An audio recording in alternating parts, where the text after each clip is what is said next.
My entire career has been a series of fortunate accidents. The first year or two was really just trying to save a bunch of sinking ships. Everything looks really good up top and there's no real foundation at the bottom. Meet Sumeet Shah, founder and managing partner of VHS Ventures and advisor at FirstLook. With 18 years across private equity, venture capital, and startups, he helped launch 2 VC firms, backed 20 companies, and has shaped how consumer brands get built from the ground up. And a lot of these companies collapsed and a significant number went out of business. Infrastructure is often the most overlooked, yet the most critical part of any successful business. It's very easy to get excited about shiny things. Treat yourself and act like the dumbest person in the room. What is the key driver in determining whether a product's actually going to succeed or fail? As I mentioned before, Welcome back to another episode of Built for This. My name is Jenna, where we explore the people building the systems, products, and infrastructure shaping how we live every day. Today, I'm joined by Sumeet Shah, investor, operator, and builder focused on consumer products and the infrastructure that powers them. While many people see the finished product, what's on the shelf or in your home or in your hands, Sumeet operates one layer deeper. He sits at the intersection of supply chains, product development, distribution, and the systems required to actually bring consumer experiences to life at scale. In this episode, we're going to explore Sumeet's journey, what he's learned about building in the physical world, how consumer behavior is evolving, and why infrastructure is often the most overlooked, yet the most critical part of any successful business. Welcome. thank you. Thank you so much for having me, Jenna. Yeah, I'm excited to dig in. And I always kind of like to kick off starting before we get into kind of the meat and potatoes of where you're at now, of really kind of understanding how you got here, a little bit about kind of how you grew up and sort of what kind of drew or sparked your interest in the world that you operate in today. Yeah, so my entire career has been a series of what I like to call fortunate accidents. So I graduated in 2008 from Columbia as a biomedical engineer focused in biomechanics. And I was actually set to join this consulting firm that worked with private equity shops that were looking to acquire or own different kinds of great companies across the United States. And the idea was that I was actually working to spend more time in the business side of healthcare. And obviously, it was 2008, so it was a very, very different time frame from there, where we literally ended up smack dab in the middle of the global financial crisis. And the first year or two was really just trying to save a bunch of sinking ships. And it was, mentally and physically very training from there. But coming out of the ashes of the GFC, you had the evolution of the industry really coming towards actually into consumer. So you had a lot of consumer companies, mid-level, lower middle market companies. As long as you were foundational businesses, you were able to weather the storm, if you will, across those 2 years or so, and you're in just healthy spaces, you were very heavily sought after by the private equity world in terms of just great investments and the opportunities to grow these companies, like really grow them. And so the firm I was at really pivoted from being generalist focused to consumer only, or almost consumer specific. And I got to work on some really great consumer infrastructure type companies, juice co-packers, nutraceuticals businesses, guys that make the cookie cakes, guys that make the Jamaican beef patties, so on and so forth. And at that same time, you also had the consumer evolution in the startup world. So you had the direct consumer boom between the Warby Parkers, the Birchboxes, the Harrys, Pelotons, Uber, Lyft, Oscar, Casper, etc., Dollar Shave Club, Bonobos. And you had great new, entrepreneurs and founders that were coming through, the Neils and Daves, the Jeffs and Andys, the Katya and Haleys, the Andy Dunns of the world. They were building great companies there. At that same time, you had new venture capital firms starting that were driven by consumer operators. Kirsten Green leaving Bank of America to come into the investing world and start Forerunner Ventures, Ben and Ken Lehrer starting Lehrer Ventures, and later on Lehrer Hippo after acquiring SoftBank's early stage venture arm, and Eric Hippo and Graham Brown at the same time. And Maverick starting through Howard Schultz, being consumer. You had other major shops building consumer divisions. It was very exciting at that time. And in 2011, I became a bit of a go-between. I was connecting the private equity and venture capital worlds and consumer, just working through deal flow and opportunities to invest, even as early as Series B, these PE shops to want to get in early. Again, same purpose of just good foundational, healthy businesses that were valued pretty correctly, to say the least. So that was 2011. In 2013, after 5 years working at the consulting firm, I moved over to the startup world, got invited by some friends to help start a company in the mobile app development side of things. And then at that same time, one of the investors who I met early on in the startup world, who was an angel investor in the beauty space, was putting the finishing touches into his own venture capital firm in consumer asked me to come join. That firm was Brand Foundry. I helped start it and joined in 2014. So was there for 3 years, 20 deals across 2 funds, companies you probably know, the 2 most successful, Cotopaxi in the outdoor gear space and Allbirds in the seed and Series A side of things. So we invested a lot of other great consumer businesses. Koyo, the leather sneaker company, which just sold actually to a brand management platform. The Wing, Rockets of Awesome. The Sill, Lola, the feminine hygiene space. Yumi, the baby food company. Like a lot of great companies there. I took a break from the venture world for about a year and a half, from 2017 to the end of 2018, to go do back some more operating work.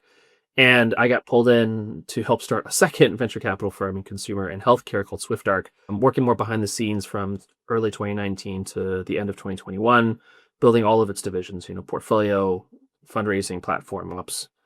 And after a short stint over at Clearco, that got me poached over in the early days of 2022 to help rebuild their venture partnerships arm. I was starting to do some small angel checks to consumer founders who I'd known for many years, and started working on this thesis that would ultimately become the core thesis for VHS Ventures, of just where consumer has gone over the last decade, really, and where it's going next.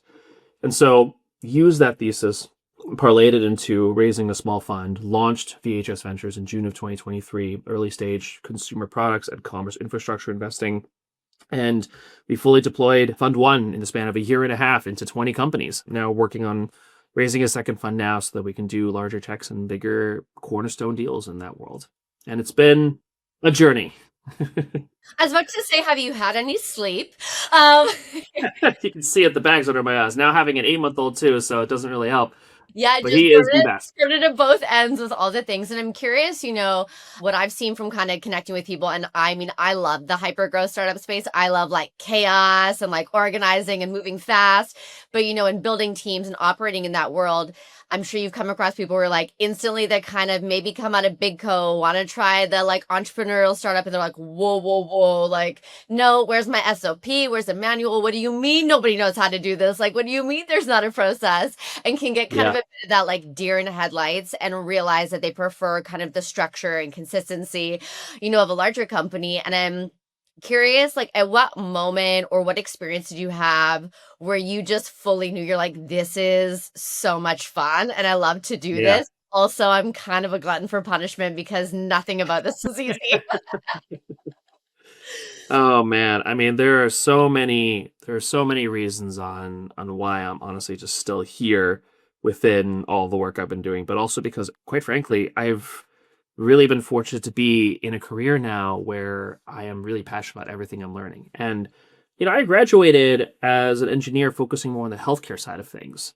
And the gears and the parts that really work towards a successful pharma or biotech company are not that much different from a successful consumer brand, whether it's in terms of sourcing, manufacturing, distribution, customer journey analysis, just the evolution of a business too, and recognizing from it. And what's been really interesting with that transition is that consumer is a very volatile sector, right? You have to track various trends and see how people are spending. And ultimately, your goal is stickiness, right? The ways that people are building those levels of brand loyalty. And it's not just by purchases, right? By sales, it's by ambassadorship. And you can have a product that maybe you only buy once every 10 years, like a mattress or a piece of luggage, right? But how are those ways that you actually build that kind of ambassadorship where it's like process of delivery, the actual product itself? Because there's 4 phases to the customer journey, no matter where it starts, online or offline, which is, discovery and perusal, purchase, trial, and feedback. You get to look at those 4 phases and really nurture them over time as a good brand, where it's in a non-invasive way that you're encouraging them to start a profile, add purchases, add likes, add what they prefer on things. And so then where the powers of the company itself and some areas in technology that are also implementing it, yes, AI being one of them, but the ways that actually you just are giving your customers better experiences, and just how they also ultimately, the end game, increase their loyalty and appreciation, and the calculated ways, whether it's net promoter scores or whatnot, but also just the qualitative ways of like when people just talk about a brand or they think of it, like what actually they think of from there. And there's so many different ways to like dig from there. Like it's very much a glacial type analysis because there's so many different analyses that you can do quantitatively and qualitatively between, how these consumers are responding. Like, how are you growing the business? Like, where you mentioned even earlier, like people that come from like the business world that want to try the entrepreneurship side of things, like where is that right mix between passion and experience that comes in, right? And you have to find that right balance, because people that are overly passionate about an area can also cloud their judgment. People that are overly experienced about the area can also be very tunnel visioned, right? They may not actually recognize the new ways or the new customer bases, the new opportunities or partnerships that are actually sitting in front of them. So it's always been really interesting about it, because I get these opportunities to work with like these incredible founders, these incredible people in the ecosystem, and really consistently get to keep learning from them, especially because a lot of the rootings of consumer is in the world of behavioral psychology and behavioral economics. So like a whole different conversation if we want to go down there too. Yeah, no, I'm always fascinated by that stuff. And I am, curious about in terms of as you've kind of moved between operator, investor, kind of funder, all those type of things, then starting on your own, what in terms of looking at the founder and like, we chat about that blend of, like innovation meets structure and experience and blending those two. How has, what you've been through in your career thus far sort of shaped in terms of what you look for in terms of evaluating a business, what gets excites you from not only just the product perspective, but the team perspective? Yeah. I mean, when people ask me, it's like, what are the focuses that you really start with when you do diligence onto a founder? It's about people, product, and pipeline. But ultimately, and because we are such early stage investors, in the end, about the people and the team that we're backing from here. Who are we going to feel comfortable being in the trenches with this team and with these founders or founder over the next 3 to 5 years, 7 year stretch, right?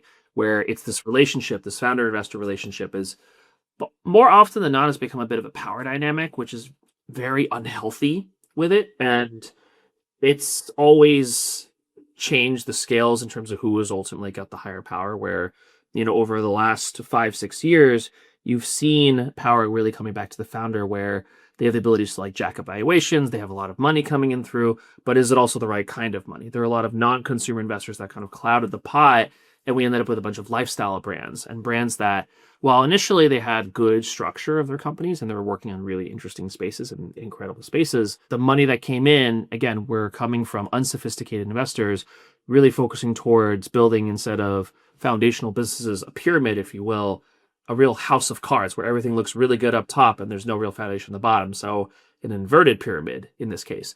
Inverted pyramids will fall at some point, and a lot of these companies collapsed and a significant number went out of business, where these unsophisticated investors kind of just wrote it off and on to the next one kind of thing, add to the barbell, on the left end. But they let a lot of founders basically just blow up in the process. And it was just setting themselves up for failure post-COVID, right? In 2022, 2023, where interest rates increased and things were just a disaster.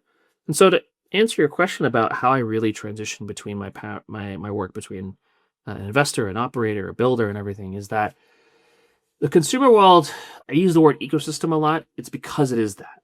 There is this incredible central desire across the consumer ecosystem to help each other out. It's this village mentality that very much exists. It does exist in some areas in the software and SaaS ecosystem, but a lot of it is very individualistic. Yeah. And it's a little disappointing, because then it becomes very cutthroat. People who also maybe want to innovate and build, right? It can be a very sadistic and masochistic ecosystem where it's like, you just got to have to do these things. You got to hustle. You got to, when Soylent was a thing, you got to drink all this stuff. Like you can't even think about eating or whatever. And like, there's just this really, really bad mentality to it. And there are so many incredible resources that exist within consumer, whether Startup CPG has this great Slack group to help, CPG founders and food and beverage founders. There are all these other organizations like Cherub and Create and Cultivate for female founders that are working in the consumer world, right? You have Gangels that are doing more stuff for the LGBTQ community that are also helping with just resources. There's a lot of just like rising tide lifts all boats kind of perspective. And when I've recognized, as I've evolved as an operator, as an investor, as a builder from here, I am also a member of the ecosystem. And so there will be points where I may have finite amounts of capital to provide. That is not going to stop me from providing the infinite amount of resources or doors that I can open. That's something that I cannot slam hard enough, because unfortunately a lot of people forget about that, about doing that, about actually maybe just turning around, opening up a door. You'll see someone struggling. Take that extra time, the 5 minutes, 15 minutes, hour, whatever it is, because it only helps you and them in the process. Yeah, for sure. And I'm curious, from your experience of having kind of, in the consumer products world, this more like communal aspect, less cutthroat than other industries in terms of like getting to the funding, then being number one and sort of cutting everybody down in your way to kind of take that market share and be number one no matter what. From what you've seen, and then also I know you mentioned a little bit in COVID and like bad investors and just kind of letting companies sort of blow up. What was really the gap between sort of brand perception and like operational reality when you, from your experience, might see like, oh, that's a good idea. And then just kind of like the breakdown to where people are getting themselves in that situation to be in a position to get blown up, taking funds they shouldn't be taking because they're not ready, and sort of that whole kind of chain of events. The amazing thing about consumer is, and someone was always asking, it's like, do you spend a lot of time in New York and LA across there? I'm like, no. If you look at our 20 companies out of Fund 1, and even the 3 companies we're looking through with Fund 2, they run across the entire country. Even to the point that we had one in Canada for a hot second before they moved to Portland, Oregon. But yeah, we have companies in New York. Yeah, we have companies in LA. We also have companies in San Diego. We have companies in Portland, Oregon. We have companies in Snowmass, Aspen Snowmass. We have companies in Austin, companies in Atlanta, companies in the Balderton, Ohio area, on and on and on. Like we have North Carolina. And one of the great things about this world of consumer is that you don't have to be centered in a hub to be able to build well. And so I look to spend a lot of time with the people themselves and really just understanding what are these real X factors of the companies themselves, right? Whether it's about the team themselves of experience, of just the way that they've also built their spaces out, what kinds of sales strategies they've done, what kinds of real like unfair advantages in terms of manufacturing or distribution or just experience from there or like advisorships. Like I'm really taking a lot of things apart and then just seeing like, okay, are these real, of course, structured, sustainable, foundational things that can help the company grow in a really unique way? But also just like I spend as much face time as I can with the teams that we're looking to invest in and when, of course, we've invested in. Because that's the end, right? As I mentioned before, you're investing in people. Yeah. And when it comes to an industry or sector that is so people first, so customer first, you really then have that opportunity to kind of take those couple steps back and recognize like, okay, how are they working through this, right? Not just getting stuck in the very specifics of like where they're manufacturing or where they're building out or what kind of they're selling to. And you just have to look to everything in a bigger level to there too. So it's been really fun also doing that because then as a result, by having those kinds of analyses, a lot of the companies that have come over for us have come from very unorthodox ways of sources, whether it's a colleague of mine who used to be over at Clearco, started his own investment firm, and he's like, look, I'm looking at a company that's in the apparel space and venture, let alone consumer venture, rarely invests in apparel and fashion and accessories these days. And I got the opportunity to spend time with this founder who he invested in and we invested in the end in an area that most venture firms would probably not even look at, the custom varsity jacket space for high school athletes. But it's this fundraising tool that they built out where they can raise money for their schools through custom clothing stores and accessory stores that the company Varsity Media is able to make as a special custom for there. So the school itself makes it, and there's a much more level of real school spirit and school patriotism from that end versus like selling popcorn and boosters and other car washes. And these high school athletes where, a good chunk of them may not be able to originally afford the really nice varsity jackets, $200 to $300-$400 from there. So they have to find ways to kind of make the money for them. They get the jacket for free once they hit the trigger on fundraising, right? They get it for free. They have the ability to customize it outside of the colors or things that are like been established by the school, but it's something that you treasure and you earned from that end.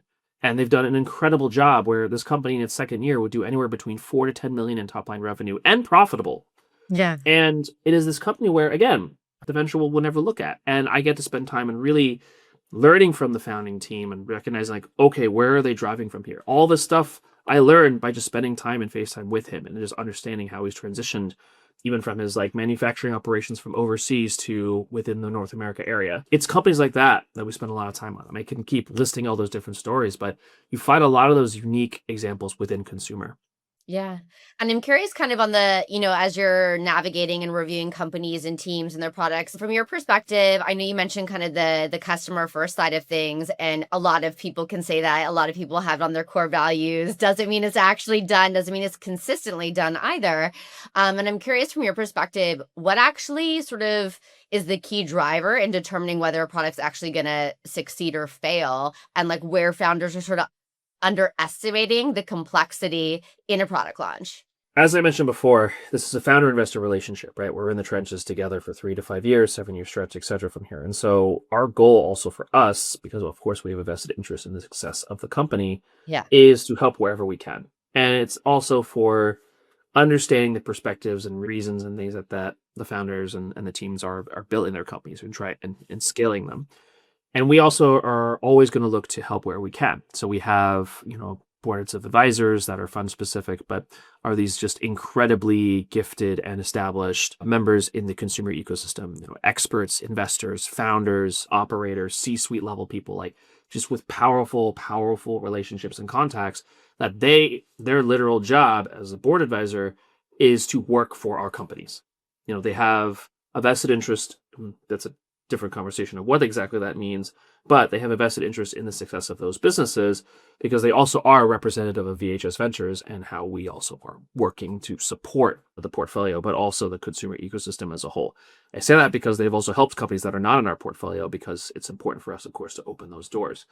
And so it is important to make sure that, especially when you're working on an asset heavy sector, right? Manufacturing and sourcing, distribution, if you're an asset light investor, you are not going to help them, quite frankly. It's a square peg in a round hole, because the way you think about scale, the grow at all costs method, is not healthy for a company that has to work on its manufacturing and work on its inventory strategies and things. That's what happened with the lifestyle brand boom and the bust post-COVID.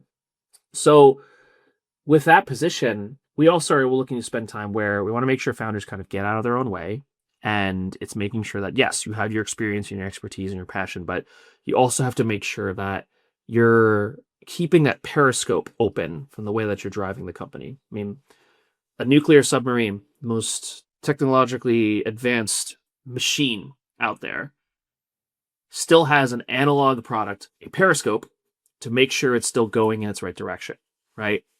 Because if you rely 100% on your technology and your systems, you have a chance, and a good chance at that, for running into a wall and also finding things that may have been out of your control if you didn't look. So it's that position where we want to be helpful as that periscope, and whatever resources that matters to them, whether it's directly within the firm or indirectly in terms of just, hey, we're looking to find these great agencies or spaces, like who do you recommend? We go out and source them. We go out and help them where we can. So it's ultimately that kind of rapport that we really want to build through, that we can actually help the founders grow. For sure. And that kind of dovetails into the sort of the next area of digging a bit more from like the infrastructure context. And I would love to kind of hear from you, the definition of infrastructure in a consumer context for people that may be like, what do you mean, like roads and railways? But, I'd love to talk a little bit more about that, and then why kind of infrastructure is sort of like the most overlooked piece of a business. So it has been overlooked in the past, and I will say it is experiencing a bit of a boom right now. So I was talking about the various booms in consumer, right? The direct consumer boom in the early 2010s. You had the lifestyle brand boom in the late 2010s. You're now starting to see this area of a boom within infrastructure for many reasons to it. Commerce infrastructure is defined as the tech-enabled platforms that help the business models of consumer brands. So whether it's coming to supply chain, inventory, logistics, data analytics, or commerce fulfillment. So every kind of stage of a company's journey from there that they're looking at for improvements, and whether they're hyper-specific on one or multiple. So that's the way we define it. And the reason why I say it's in a bit of a boom, when you think about the direct consumer boom, the reason why it was that is because we had startups that had built online businesses that were providing great quality products for less prices because the direct consumer margins were cheaper versus retail margins. And they were beating a lot of ancillary companies at their own game. The Procter & Gamble's, the Unilevers to the PepsiCo's, the Cokes, the F1s, if you will. And their way of responding was either copying or just straight up ignoring. And for them, innovating and really turning around to a new competition like that is like turning around an aircraft carrier. It takes time. I mean, Procter and Gamble's response to the evolution and success of Harry's and Dollar Shave Club was to literally create their own thing called Gillette Shave Club. And I don't know, do you know what the Streisand effect is? No. The Streisand effect is basically when someone brings up a situation where it may have not been known to other people and it ends up blowing up in their faces where it becomes a bigger thing. So, because the Gillette Shave Club launched, you had a lot of people being like, cool, so this is the way that you're going to compete against these great companies, like just basically copy their names and just do everything. Yeah. And what was really amazing is in social, people called them out. Call that Procter & Gamble and call that Gillette, just to be like, this is just so lazy, like a lazy attempt at like taking out a young company. And of course, the teams over at Harry's and at Dollar Shave Club saw all these people respond and be like, thanks for supporting us. Drop a coupon for, some free razors or some free stuff from here. And then loop them into both, potential subscribers, but also just fans of the brand. Yeah. And it was amazing. That's the Streisand effect. And so you look at these companies, right? Obviously, Dollar Shave Club sold to Unilever for $1 billion and grew into its own level. Now it's in a very different world. And Harry's, now Mammoth Brands, is a conglomerate of its own right, making over $1 billion in revenue, profitable and public. It's quite impressive to see how, Jeff Andy and the team really evolved it to what it is now. But that's a great example of that level of growth from here with the boom. And again, tackling an ancillary level. So we go back to infrastructure. When you're trying to grow as an online brand, growing into retail, you have to find all of these different systems. You have to go to a broker maybe who can help open up some doors. It's pay to play. You can find some CRMs to maybe tap into potential leads. Pay to play. All this stuff is still very ancillary, very old school, and it's expensive. So how do you, as a young brand that maybe is starting to really take off, how do you have to be better and smarter in terms of being able to spend your money? Like, most of it is just going to be a waste of money down the toilet anyway. And so when you look at these companies that are building better technological resources, right, to just make your systems more effective, right? And then you add the evolution of generative AI, specifically generative AI from here, where it just makes it even more streamlined and, in the end, more affordable. You put these brokers, you put these old school guys, and they are guys only, really, on their back heels to be like, oh crap, like how are we actually going to compete against any of these things, or how are we going to also evolve? And most of them are kind of just like stuck in their points. Well, we have our clients, we're fine. And so they're going to be, right, they're going to be dinosaurs very soon anyway. Not that they really are actually right now. That's what gets me really excited. And again, to the point of AI, it's an area within generative that we are spending time in. Like, out of the 20 companies in Fund 1, 3 of them are infrastructure companies. One that helps with formulation, sourcing, manufacturing, distribution, packaging for consumer brands. So they work with, major brand conglomerates to even like the areas across the world of beauty and home goods. We have a company that built a platform that helps any brand online find the right small, medium, and now large retail opportunities and get same store sales data. So it's a huge asset for them and a much more affordable option compared to going to a broker. And the third company, basically, if you decide to sell on Amazon, you do not get access to your customer data. That's how the Fulfilled by Amazon system works. This company found a way where any brand online, even selling through Shopify, can get access to Amazon's third-party logistics network and get customer data, because they basically get out the warehouse space from various Amazon warehouses. They built out the relationships there, and it gives those brands online the ability to actually fulfill that way. And again, Amazon's 3PL system is arguably one of the most powerful and successful shipping and return strategy out there.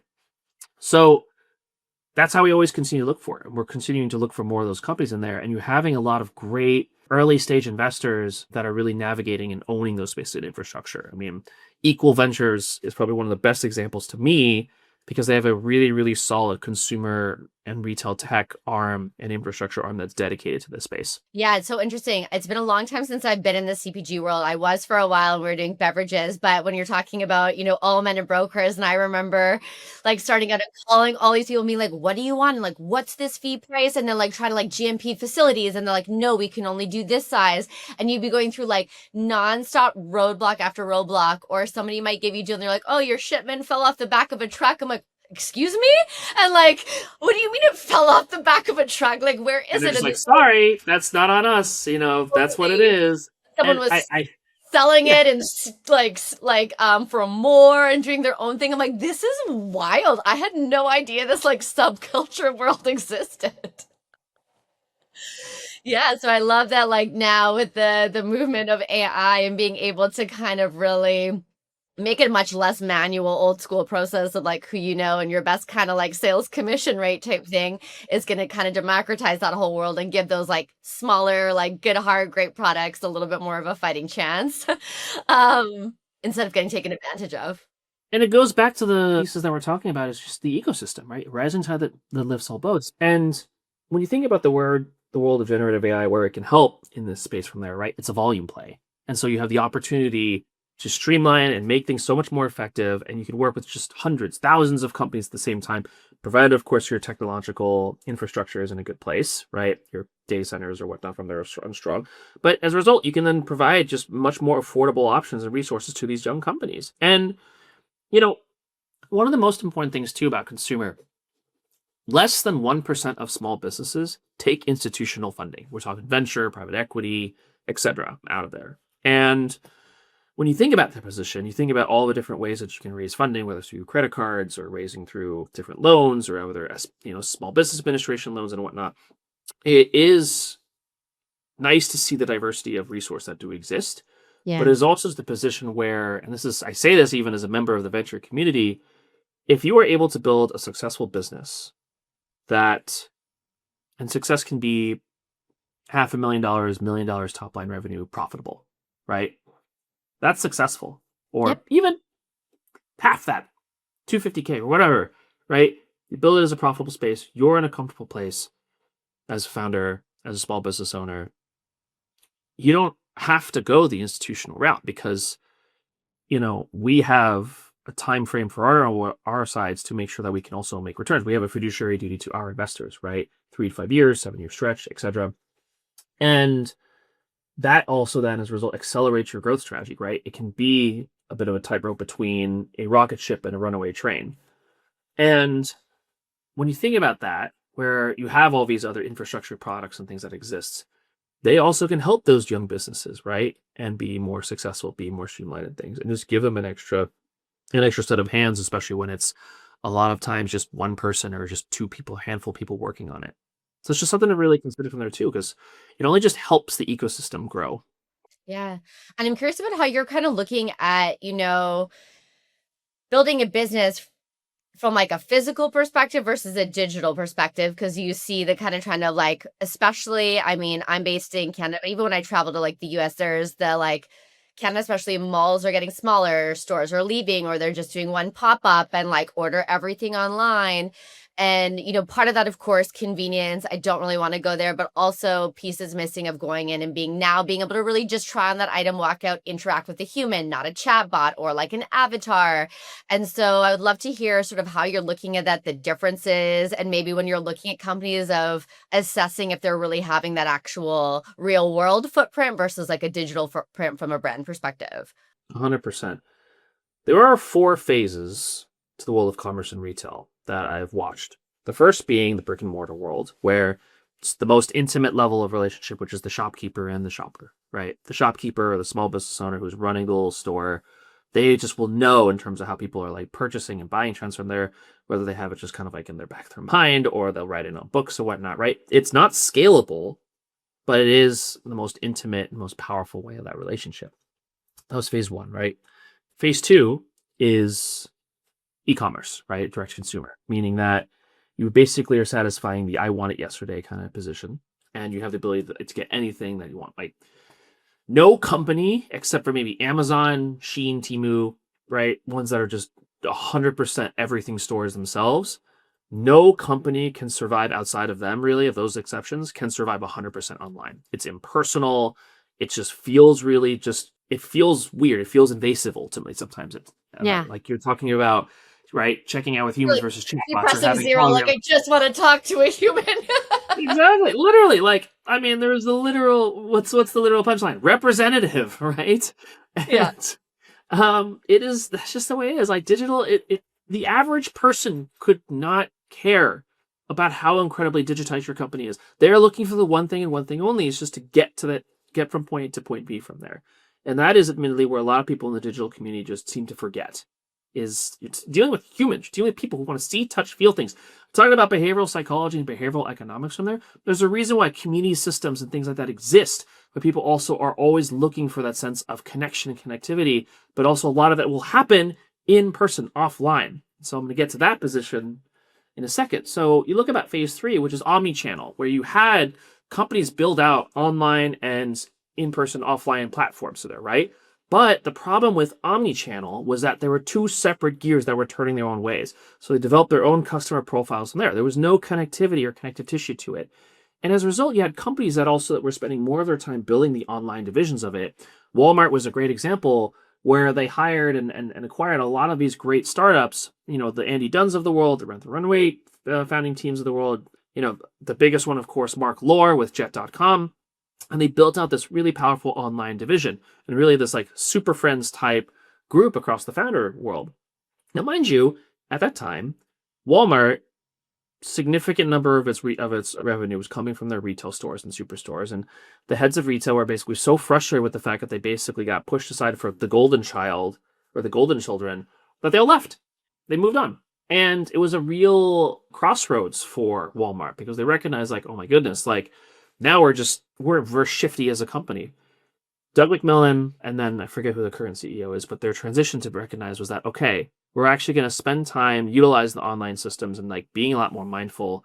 Like we'll sell off some of the companies that just don't make sense, but really ultimately like retool what we've learned from our online and direct consumer strategies and build it more into, I'll call this phase 4, but more about connective tissue that exists, which became Walmart Plus. Now, that's a great example, again, of omnichannel really being that issue. So think about this. Imagine if those two gears, online, offline, and I talked about those 4 phases, right? Discovery, perusal, purchase, trial, feedback, right?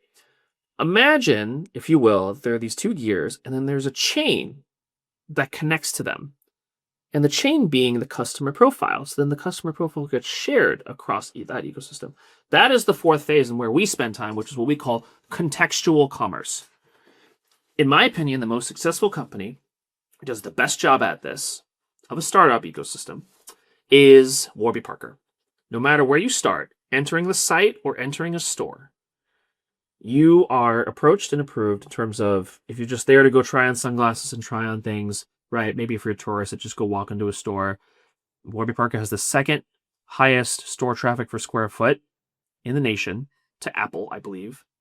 And when you go in there, right, you can try on things. The associates will kind of help maybe with some fashion advice and things. And they'll also be like, hey, do you want to like start a profile and just save what you found? Which is very naturally just get your email address and your name. And they'll literally click the glasses and things that you liked. You'll get an email as soon as you've being like, thanks so much for shopping. Thanks so much for coming with us. And of course, if you've purchased anything, they'll add that to the profile too. But then you start building that profile, right? In terms of like stuff you liked, stuff you're wearing, stuff you bought. And then the fact that Warby's done a great job of everything eyewear-wise, right? Oh, do you need contacts? We can help with that. Oh, do you need an eye exam? We've built a whole system where we have eye exam doctors in a lot of spaces, but we also have apps and wares where you can actually get your prescriptions just renewed for like $20. And they've done an incredible job on that level for offline to online. Now think about the opposite way, where maybe you just go on the site, you pick some things out. Obviously, you used to have the 5 free frames kind of things. They actually discontinued it because they built technology where you can actually see it on you now, and you can just try on from that end, right? That system still works really well. And then over time, you can add prescriptions and things. But as you build out that profile online, and then as you're traveling, you have opportunities where they've done a great job on their retail presence that you can also maybe need to pick up a new pair of glasses. You can pick up a pair of shades on the way or whatnot, right? They've done a great job between that experience too. Glossier is probably another example for it, where people actually go to the stores because of whether it's for drops, whether it's for opportunities to meet people, or whether it's just for that desire to go visit the stores themselves. A few other brands have done a great job there too, but I look at Warby. They've done a great job of contextual commerce of how it connects to there. And so I look to spend more and more time on founders that have really navigated the balance between physical and digital, right? Going back to your question. it's really hard to build 100% digital versus 100% physical. Even when we're looking at our infrastructure companies, I'm like, how are you interacting with your customers, right? Because customer support and customer feedback and customer systems is ultimately what's the difference between getting a contract and watching it being abandoned because they just have issues, or getting a contract and building with that contract and building, of course, renewals, but also how that navigates to more contracts that way. And I find too, I know we touched a little bit on it, but kind of more the deeper rabbit hole of, behavioral psychology. And I think we're in such a fascinating time when anything kind of erupts and is exciting and everyone's like, oh, this is super cool. I want to try it. I've never been able to interact in this way or do this. Everybody does this like kind of big shift because it's new. But then after you're just kind of like, well, I'm bored and I don't like really doing this anymore, and I want to get off my screen. I want to get off my laptop. I do meetings on there now. I work from there now. Like there's nothing. I just want to go interact with humans.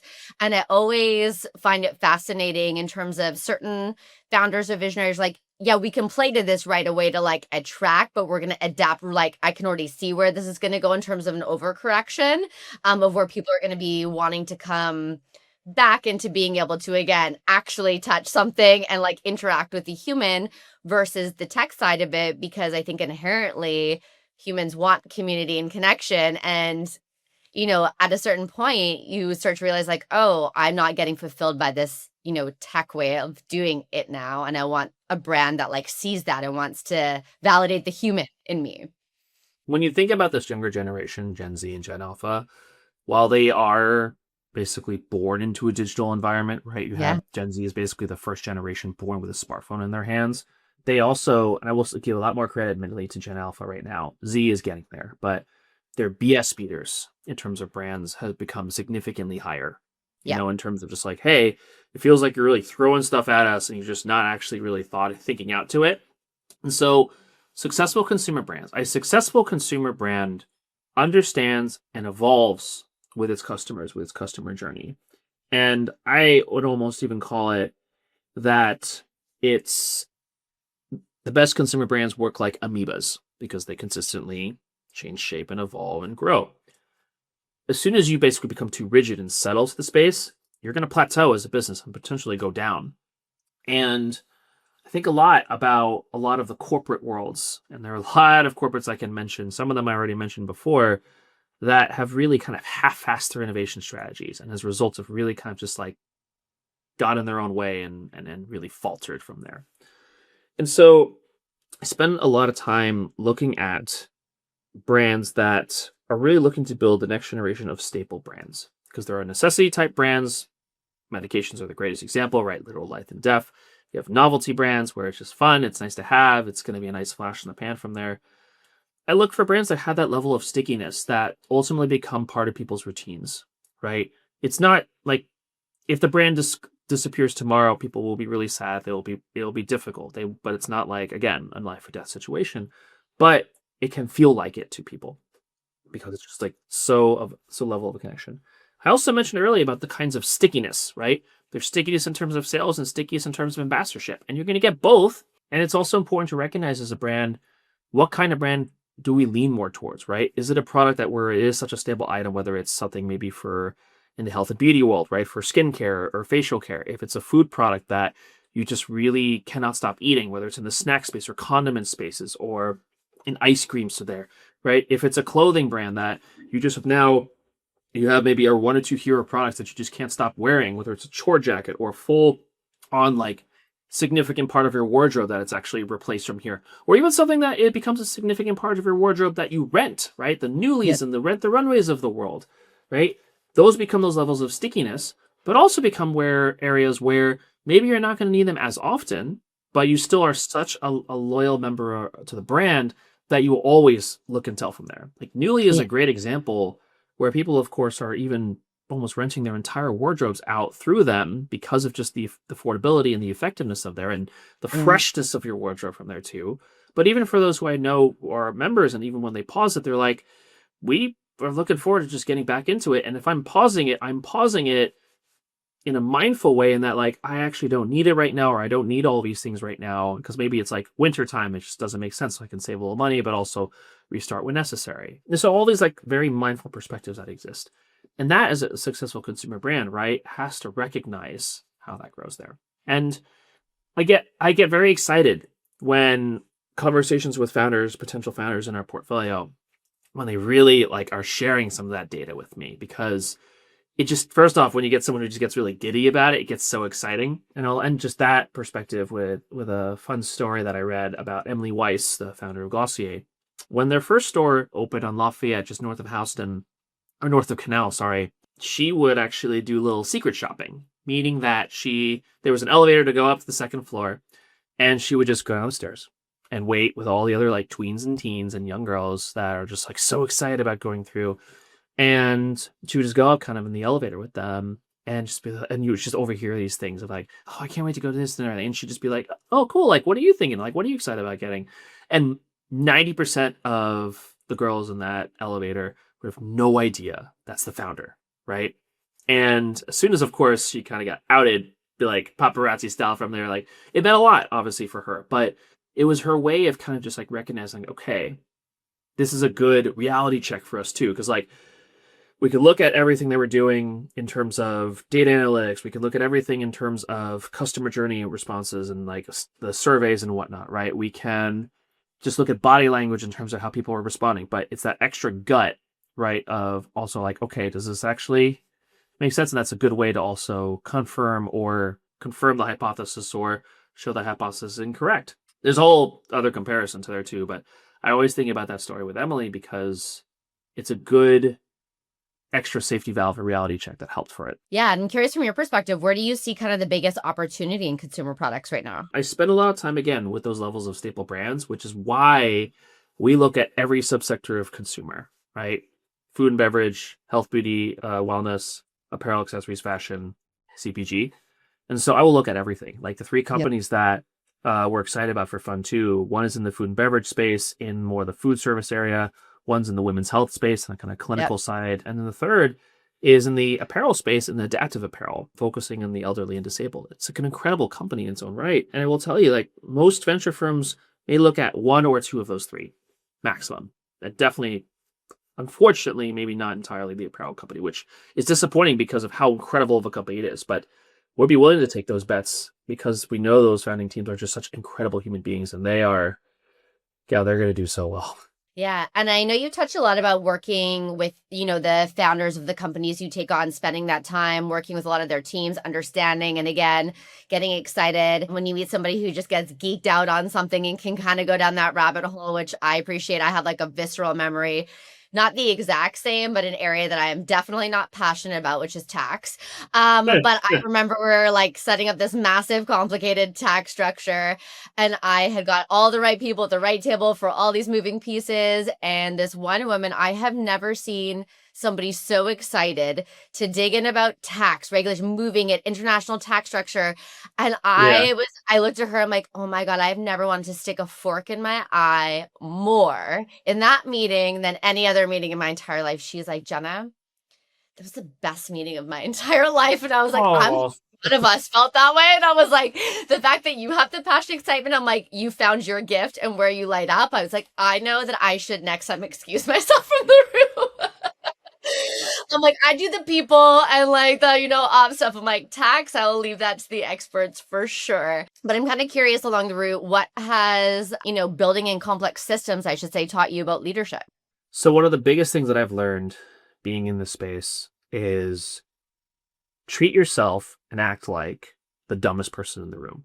Now, it's a very rudimentary way to describe it, but the most successful leaders are those who are eternally curious. They're ones that they recognize they're still learning. And I try to surround myself with people that are just significantly more brilliant than me. But also, to your kind of alliteration to this tax conversation, I will look to find experts and people that are just both experienced and passionate of the space themselves, right? We have these just vaunted people who comprise our our board of advisors, right? We have a fellowship program that I have these incredible people who have day jobs in the consumer world that are also helping to with their and build their own venture experiences and builds the future of the foundation of VHS Ventures. Like I am surrounded purposely with people that are just so much more brilliant than me in these areas because A, it makes sure the firm itself becomes very successful because there's everyone who has a vested interest to it. B, it also gives me that extra reality check to make sure that like I should also be careful if I wade into areas that I'm just not as experienced in. It gives me that level of making sure that I am checking my own self. Now that should not stop me, and it does not stop me from being curious because I want to learn. I mean, quite frankly, on a daily basis, work daily basis, 70% of my time I just read. I read a lot. Articles, stories, things like we have a Flipboard magazine called hashtag Consumer Feeds that we just post and post and post and post things there. And it's like endless, like thousands, tens of thousands of just stories and articles and things, deep dives, interesting stories, like some pop culture crap. But it's really interesting about how we're seeing with the world of consumer. Shout out to Flipboard, by the way, one of the OG apps out there. But what makes me excited about it is that like it's just like as a result of just my desire and my enjoyment of reading from things. And that's where I just truly believe a successful leader should be going, is that you are operating in complex systems, right? You are in consistently like making major decisions in uncertain spaces and terms, but the best way for you to stay focused is to be able to take those extra steps back and look at it. A very successful founder in the home goods space, caught up with him a few years ago when he was just making it. It was just himself building a men's grooming brand, which evolved into a very successful home goods company. It's backed by a private equity firm now.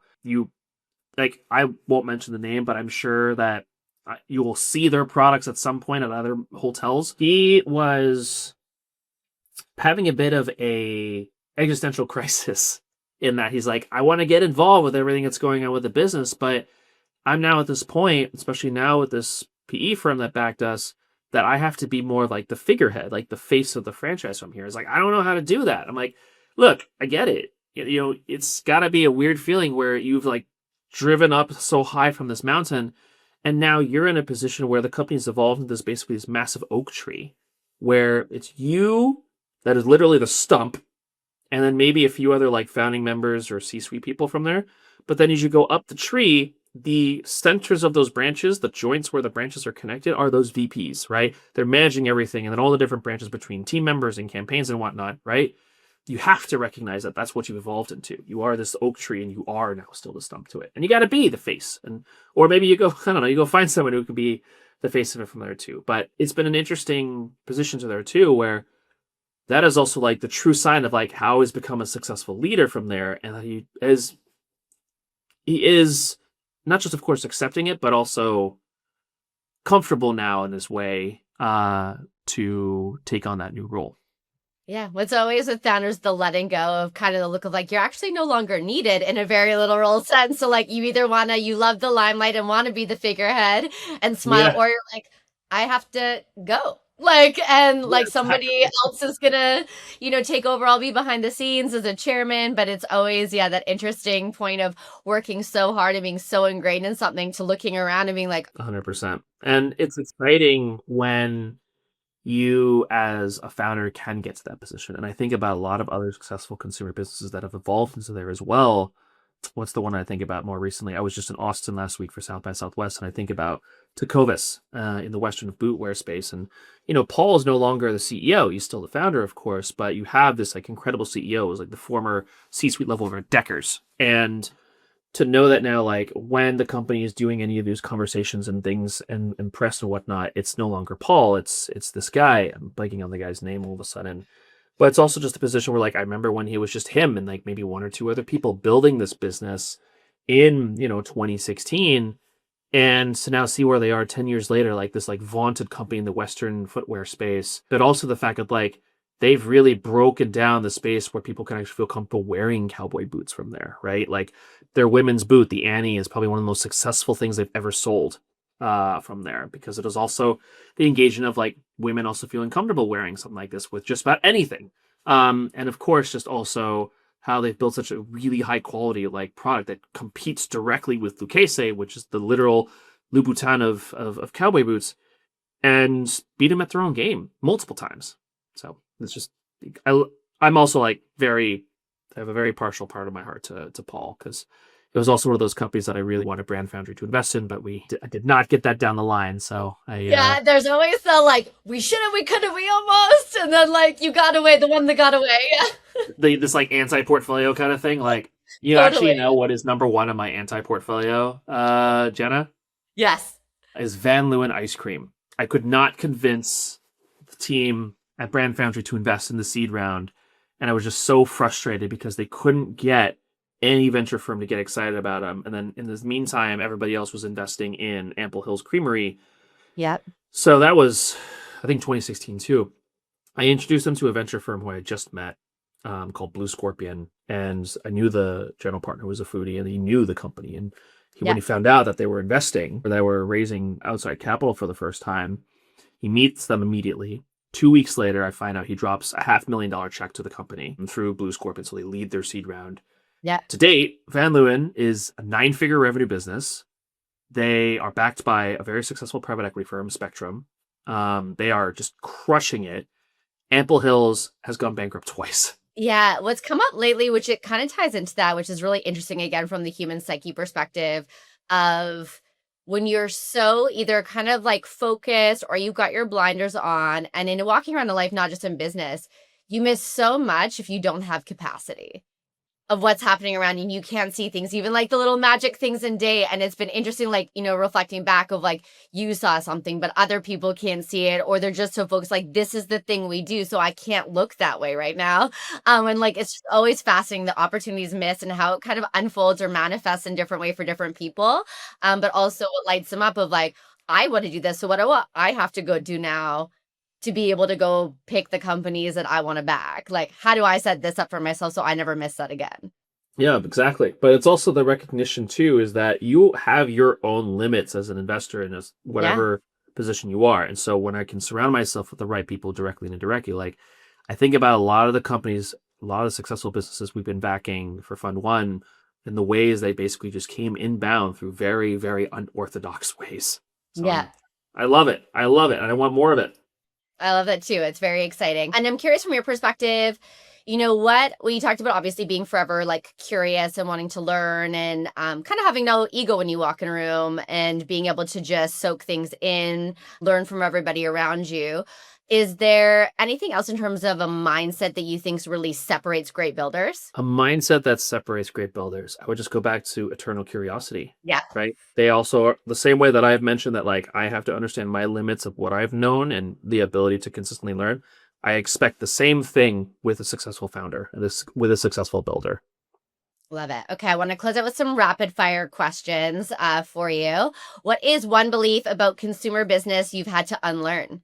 It's very easy to get excited about shiny things, and it's very, very easy to get excited about it. You have to be mindful about like, okay, let's all really understand and unpack why it's been so successful, and what kind of stickiness does that lead to? Like, is it by a repeat purchase, by the kind of brand mindset, or is there a category for products? Like, you just got to be very mindful about not getting stuck on the shiny thing. Yep, absolutely. One habit that keeps you sharp. Meditation. I meditate every morning, and I do a light journal before bed. I'm really fortunate that Apple's built a really good journaling app, so it's been helpful to do that for a little bit more longer versions.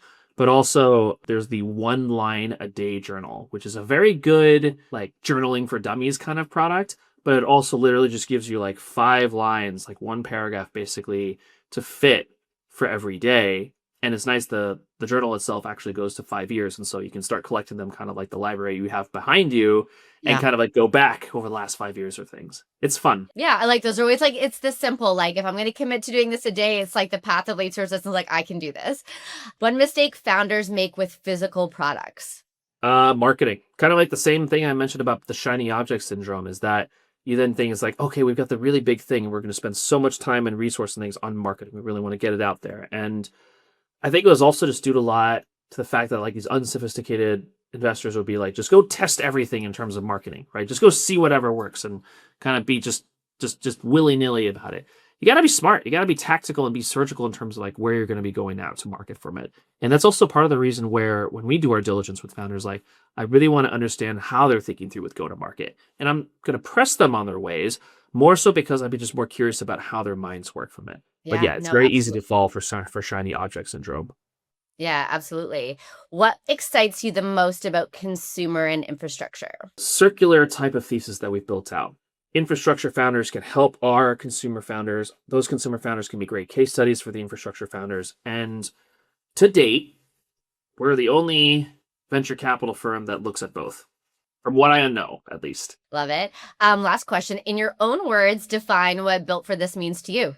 Built for This, as defined for me, is this level of mental clarity that exists. When you say like, I am built for this, right?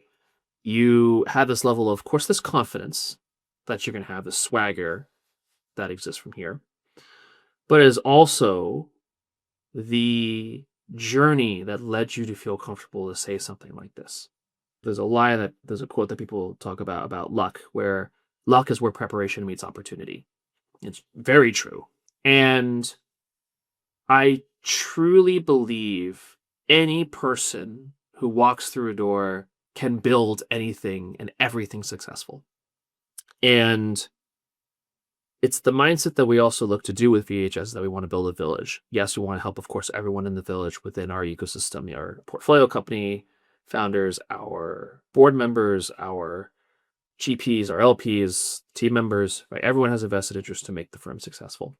But it is also the goal for us to be a beacon to help the ecosystem as a whole, to open as many goddamn doors as we can for people. Because we also want to have people who, again, maybe are in places where they get in their own ways, or like, I could never do this. I could never, right? Where like never and failure are words that unfortunately are consistent within their languages. And it's not their fault. It's a lot of like the ecosystem and hype culture and startups that really just exist to it. But I care more about finding and creating those sparks across through people, well, then they can come out and be like, yeah, I am built for this. So that's where it's deflated. And then final shout out, I know you mentioned you're looking for more amazing consumer meets infrastructure type deals, companies coming through. So if anybody's listening who maybe has a product, has something is like that aligns, or they're just curious about how to learn more about your fund and kind of get involved, let us know what you're looking for and how best to get in touch with you. Yeah, best way definitely to get in touch with me is through email or through social. So through social, just ping me through LinkedIn and mention that you heard about me from the Built for This podcast. My email is Sumeet, SUMEET @VHS.VC. So you can reach out and again, use the context from the podcast. Worst case, if you go to VHS.VC, there will be a connection from like the website that you can also say that you can get in touch with me as well. So quite frankly, just I'm always looking to meet great people. You know, we're fundraising right now for funds too, so we're going to be doing some new deals soon.